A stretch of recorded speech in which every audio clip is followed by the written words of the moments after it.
Hello guys, magluluto ulit ako ng laswa. Yan, nalagay ko na ang aking bawang. Sunod naman ay sibuyas. At saka mix lang yan muna guys. Tapos antayin natin mag-brown ang ating bawang. Lagay na natin yung ating kaning baboy. At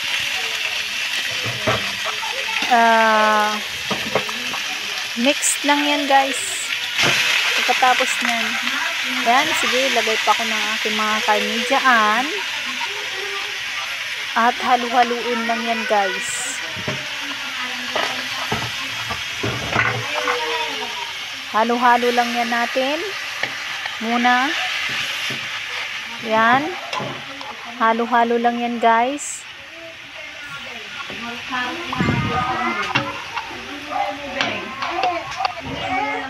Ayan. Medyo matagal ako dyan mag halo-halo. Ayan. Ganyan lang muna guys. Ayan, nilagyan ko na siya ng asin. Ayan, asin yan guys.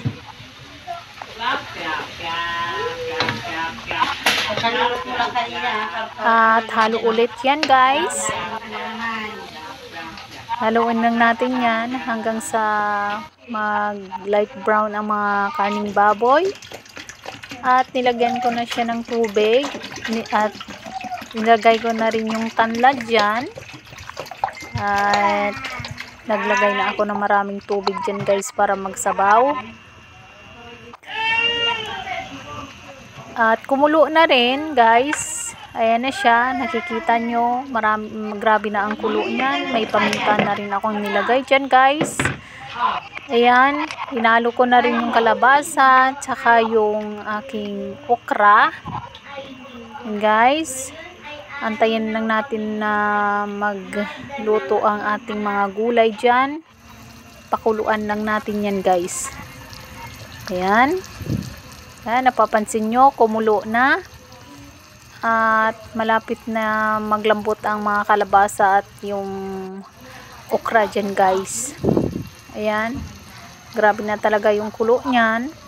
Naantayin natin na magluto ang mga gulay na hilalo natin dyan.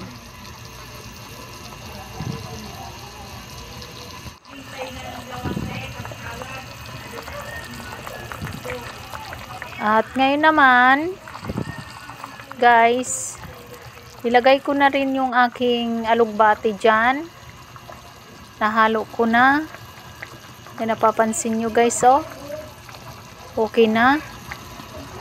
Yan.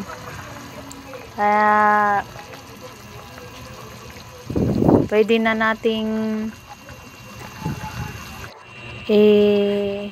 ahon yan at saka off na natin din yung apoy. Ayan na guys, naglagay na rin ako ng ating gulay at saka kaning baboy sa may bowl. Ayan na guys.